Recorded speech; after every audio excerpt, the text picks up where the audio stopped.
എപ്പിസോഡിന്റെ opening സീനിലാണെങ്കിൽ white beard ആളാണെങ്കിൽ ആളുടെ പൈററ്റ്സിനെ ആളുടെ ടീമിൽ നിന്നും പറഞ്ഞു വിടുകയാണ്. നിങ്ങളെങ്കിലും നന്നായി ജീവിക്കണം. പുതിയ പൈററ്റ് എറ അത് സ്റ്റാർട്ട് ചെയ്ത് ഒരുപാട് കാലം നിങ്ങൾ ഈ സീല് ഹാപ്പിയായി ജീവിക്കണമെന്ന് പറയും. പക്ഷെ അവരാരും വൈറ്റ് ബിയർഡിനെ വിട്ടുപിരിയാൻ തയ്യാറാവില്ല. ഇവിടെ ഇങ്ങനെ കാര്യമായിട്ട് കോൺവെർസേഷൻ നടക്കുമ്പോൾ ആ നേവി സോൾജിയേഴ്സ് അവരാണെങ്കിൽ വൈറ്റ് ബിയർഡിനെയും ആളുടെ പൈററ്റ്സിനെയും ഷൂട്ട് ചെയ്തുകൊണ്ടേയിരിക്കും.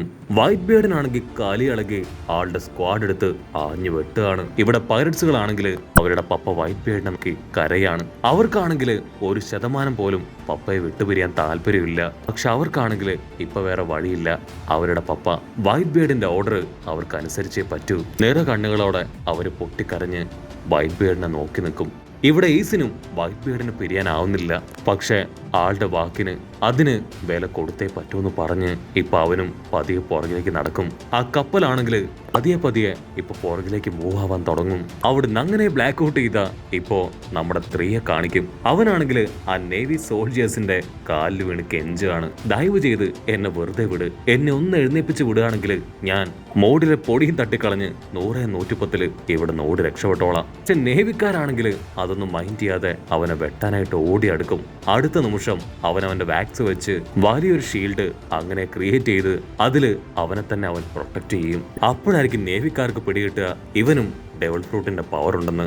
അവനാണെങ്കിൽ നൈസായിട്ട് ആ ഒരു തോട് അതിൽ പിടിച്ചു വലിച്ച് എങ്ങനെയൊക്കെയോ അതിൽ നൂർന്നു നിൽക്കും. അതിനുശേഷം ആ തോടോടുകൂടെ അങ്ങനെ മുൻപോട്ട് നിരങ്ങാൻ തുടങ്ങും. വൈറ്റ് ബിയർഡ് ആണെങ്കിൽ നിർത്താതെ ഫൈറ്റ് ഇട്ടുകൊണ്ടേ ഇരിക്കുകയാണ്. ആളുടെ ഒരേ ഒരു ലക്ഷ്യം ആളുടെ മക്കൾ പൈററ്റ്സ് അവരെല്ലാവരും അവിടുന്ന് രക്ഷപ്പെട്ടു പോയി പുതിയൊരു പൈററ്റ് എറ അത് ക്രിയേറ്റ് ചെയ്യണം എന്നത് മാത്രമാണ്.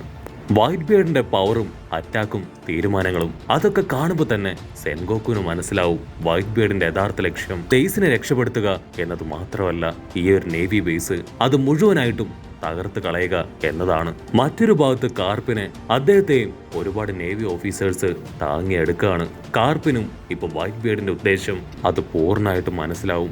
അവിടുന്ന് അങ്ങനെ ബ്ലാക്ക് ഔട്ട് ചെയ്ത അബോർഡിനേറ്റ് ആർക്കിപ്പലകത്തിലുള്ള സാധാരണക്കാരായ ജനങ്ങൾ അവർക്കാണെങ്കിൽ ഇപ്പോഴും ഭയങ്കര കൺഫ്യൂഷൻ. കാരണം യുദ്ധഭൂമിയിൽ എന്താണ് നടക്കുന്നതെന്ന് അവർക്ക് കാണാൻ കഴിഞ്ഞിട്ടില്ല.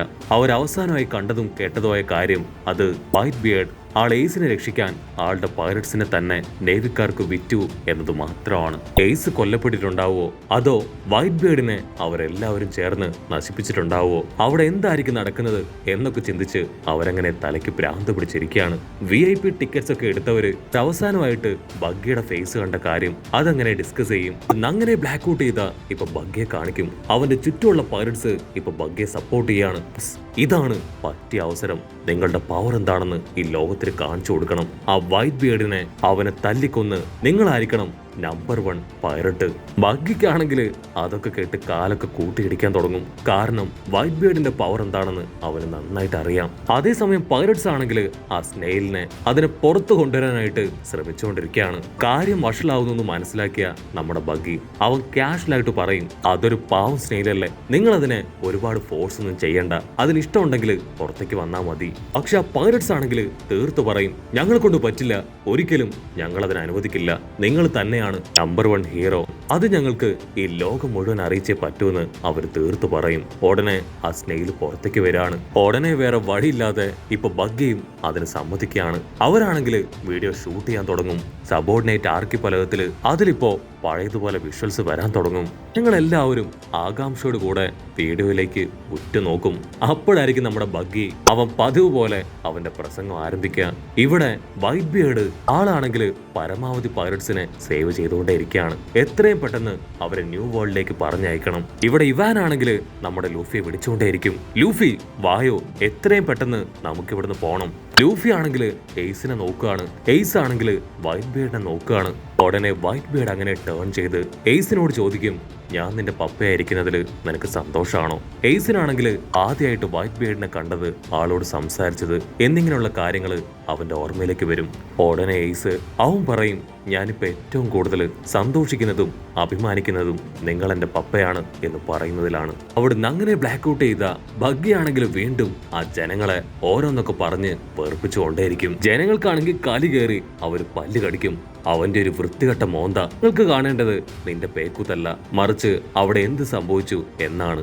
ആർക്കാണ് ജീവൻ നഷ്ടപ്പെട്ടത്? പൈററ്റ്സ് ഗ്യാങ് ആണോ അതോ നേവി ടീമാണോ? അവരിൽ ആരാണ് ജയിച്ചത്? ഇതൊക്കെയാണ് ഞങ്ങൾക്ക് അറിയേണ്ടതെന്ന് പറഞ്ഞ് അവർ മുറവിളി കൂട്ടും. അവിടുന്ന് അങ്ങനെ സൂം ഔട്ട് ചെയ്ത് ആ നേവി ബേസ് കാണിക്കും. അവിടെയാണെങ്കിൽ പൈററ്റ്സ് എല്ലാവരും ആ നേവിക്കാരുടെ കരാള ഹസ്തങ്ങളിൽ നിന്ന് രക്ഷപ്പെട്ട് ആ കപ്പലിനെ ലക്ഷ്യമാക്കി ഓടുകയാണ്. ജിംബയാണെങ്കിൽ ലൂഫിയെയും എയ്സിനെയും അവർ രണ്ടുപേരെയും പ്രൊട്ടക്ട് ചെയ്ത് ഒരു കവചം പോലെ പുറകിൽ നിൽക്കും. അവരെ മുൻപിൽ ഓടിച്ച് അവർക്കൊരു ഗാർഡായി ബാക്കപ്പായി അങ്ങനെ ഫുൾ സപ്പോർട്ട് കൊടുക്കുകയാണ്. അക്കൈനോയ്ക്കാണെങ്കിൽ അത് കണ്ട് സഹിക്കില്ല. അവനിപ്പോ നമ്മുടെ ആൾക്കാരുടെ അടുത്തേക്ക് വരും.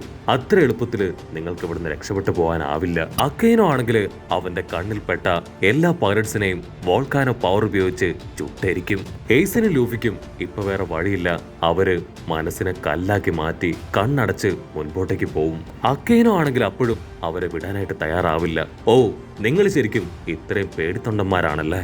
കൂടെയുള്ളവരെ മരണത്തിലേക്ക് വലിച്ചെറിഞ്ഞ് സ്വന്തം ജീവനും കൊണ്ട് രക്ഷപ്പെട്ടു പോകാൻ ശ്രമിക്കുന്ന ഭീരുക്കൾ. ചില പൈററ്റ്സുകൾക്കാണെങ്കിൽ അതൊക്കെ കേട്ട് രക്തം തിളയ്ക്കും. ഉടനെ കമാൻഡേഴ്സ് പറയും, ആരും അവൻ പറയുന്നത് കേട്ട് പ്രലോഭിതരാവരുത്, അവൻ നമ്മളെ ട്രാപ്പ് ചെയ്യാൻ ശ്രമിക്കുകയാണെന്ന് പറഞ്ഞ് എല്ലാവരെയും കൺട്രോൾ ചെയ്ത് മുൻപോട്ടേക്ക് കൊണ്ടുപോകും. അവനാണെങ്കിൽ വീണ്ടും വീണ്ടും പൈററ്റ്സ് ടീമിനെ വളരെ മോശമായിട്ട് സംസാരിക്കും. അവരേറ്റവും കൂടുതൽ ബഹുമാനിക്കുന്ന അവരുടെ പപ്പ വൈറ്റ് ബിയേർഡ്, അദ്ദേഹത്തെ പോലും നല്ല രീതിയിൽ ബാഡായിട്ട് സംസാരിച്ച് ഇൻസൾട്ട് ചെയ്യാൻ തുടങ്ങും. അത് കേട്ട് ഇപ്പൊ എയ്സിന്റെ കൺട്രോൾ പോവും. അവനാണെങ്കിൽ അങ്ങനെ ടേൺ ചെയ്ത് അക്കൈനോയെ നോക്കുകയാണ്. നിനക്കത്ര ധൈര്യം ഉണ്ടെങ്കിൽ എന്റെ പപ്പ വൈറ്റ് ബിയേർഡിനെ ഇൻസൾട്ട് ചെയ്യും. മര്യാദയ്ക്ക് ഇപ്പൊ തന്നെ മാപ്പ് പറയുന്നതാണ് നിനക്ക് നല്ലത്. എയ്സ് ആണെങ്കിൽ അവന്റെ ട്രക്കിൽ വീണൊന്ന് മനസ്സിലാക്കിയ ബാക്കി പൈററ്റ്സ് അവരിപ്പോ എയ്സിനോട് പറയും, എയ്സ് പറയുന്നത് കേൾക്ക്, മണ്ടത്തരം കാണിക്കരുത്, അവൻ അറിഞ്ഞുകൊണ്ട് നിന്നെ ട്രിഗർ ചെയ്യാണ്. സോ പ്ലീസ് ദയവ് ചെയ്ത് നീ ഇപ്പൊ ഇങ്ങോട്ട് വായോ. അക്കൈനോ ആണെങ്കിൽ വിട്ടുകൊടുക്കാതെ വീണ്ടും വീണ്ടും വൈറ്റ് ബിയേർഡിനെ ഇൻസൾട്ട് ചെയ്തുകൊണ്ടേയിരിക്കും. അത് കേട്ട് എയ്സ് അവന്റെ ബോഡി മുഴുവൻ കാലി കയറി തീ അങ്ങനെ കത്തി പടരാനായിട്ട് ആരംഭിക്കും. അതും കൂടെ കാണുമ്പോ അക്കൈനോയ്ക്ക് അവൻ ആവേശം കൂടും. ആക്ച്വലി നിങ്ങളുടെ പപ്പ എന്ന് പറയുന്ന ആള് വെറും ഒരു വിഡ്ഢിയാണ്. ഒരു കാരണവശാലും ആൾക്ക് ഈ ലൈഫിൽ ഒരു പൈററ്റ് കിങ് ആവാനായിട്ട് കഴിയില്ല. മാത്രമല്ല സ്വന്തം മക്കളെ പോലും മനസ്സിലാക്കാനോ സ്നേഹിക്കാനോ കൺട്രോൾ ചെയ്യാനോ അയാളെ കൊണ്ടായിട്ടില്ല. അതുകൊണ്ടാണ് സ്വന്തം മകന്റെ കൈകൊണ്ട് തന്നെ നെഞ്ചില് കുത്തേറ്റത്. ഇവിടെ എയ്സ് അവൻ ആദ്യമായിട്ട് വൈറ്റ് ബിയേർഡിനെ കണ്ടുമുട്ടിയത് ആളുമായിട്ടുണ്ടായിരുന്ന ലൈഫ് അങ്ങനെ എല്ലാം ആലോചിക്കും. എയ്സിന്റെ ദേഷ്യം അത് കൂടി കൂടി വരുന്ന കണ്ട ചുറ്റുള്ളവരെല്ലാവരും അവനെ സമാധാനിപ്പിച്ച് തിരികെ വിളിക്കാൻ ശ്രമിക്കും. എയ്സ് ആണെങ്കിൽ അവന്റെ പല്ല് കടിച്ച് ഇപ്പൊ അവനോട് പറയും, മര്യാദയ്ക്ക് നീ മിണ്ടാതിരിക്കുന്നതാണ് നിനക്ക് നല്ലത്, അല്ലെങ്കിൽ ഇനി നിനക്ക് ശബ്ദം ഉണ്ടാക്കാൻ നാവുണ്ടാവില്ല. പക്ഷെ അവനാണെങ്കിൽ വീണ്ടും വീണ്ടും എയ്സിനെ വാശി പിടിപ്പിക്കാൻ വൈറ്റ് ബിയേർഡിനെ ബാഡായിട്ട് പറഞ്ഞുകൊണ്ടേയിരിക്കും. അടുത്ത നിമിഷം ലാവ പവറും ഫയർ പവറും അത് രണ്ടും ഏറ്റുമുട്ടാനായി പരസ്പരം ഓടി അടുക്കും. ഇവിടെ ലൂഫി ആണെങ്കിൽ അവന്റെ കയ്യിലുണ്ടായിരുന്ന വിബറു കാർഡ് അതിലേക്ക് ഒന്ന് നോക്കും. ശക്തിയായിട്ട് ഒരു കാറ്റടിച്ച് അത് താഴേക്ക് വീഴും. ലൂഫി അത് എടുക്കാൻ നോക്കും തോറും അത് അകന്നകന്നു പോവും. അപ്പോഴായിരിക്കും ഒരു വമ്പ ട്വിസ്റ്റ്. ആ വില്ലൻ അവൻ ചാടി വന്ന് എയ്സിനെ ആയിരിക്കില്ല, ലൂഫി ആയിരിക്കും ലക്ഷ്യം വെച്ച് അറ്റാക്ക് ചെയ്യാൻ വരിക. അവന്റെ വോൾക്കാനോ പവർ അത് ലൂഫിയുടെ ബോഡിയിൽ വീണ അവൻ ഉറപ്പായാലും കരിഞ്ഞു പോവും. അവൻ ക്ലോസ് എത്തുന്ന കറക്റ്റ് സമയം ഇപ്പൊ എയ്സ് അങ്ങനെ ചാടി വന്ന് ലൂഫിയുടെ മുൻപിൽ നിൽക്കുകയാണ്. എയ്സിന്റെ ബോഡിയിലേക്ക് ആ ഒരു വോൾക്കാനോ പവർ അതങ്ങനെ ഇറങ്ങും. ഇവിടെ വിബ്രു കാർഡാണെങ്കിൽ സ്പീഡില് കത്തി എരിയാൻ തുടങ്ങും. ലൂഫിക്കാണെങ്കിൽ എന്താ ചെയ്യേണ്ടതെന്ന് അറിയില്ല. അവൻ അത് കണ്ട് പേടിച്ചു നിൽക്കും. ചോര തുളുമ്പി എയ്സ് അങ്ങനെ താഴേക്ക് വീഴുമ്പോ ആ വിബ്രു കാർഡ് അത് ഓൾമോസ്റ്റ് മുഴുവനായിട്ടും കത്തി എരിയുന്നതോട് കൂടെ ഈ ഒരു എപ്പിസോഡും അവസാനിക്കുന്നു. എപ്പിസോഡ് ഇഷ്ടപ്പെടുകയാണെങ്കിൽ തീർച്ചയായിട്ടും ലൈക്ക് ചെയ്യാനും കമന്റ് ചെയ്യാനും ഷെയർ ചെയ്യാനും മറക്കല്ലേ. അടുത്തൊരു അടിപൊളി എപ്പിസോഡുമായിട്ട് കാണുന്നവരെ it's me with Mallu episode.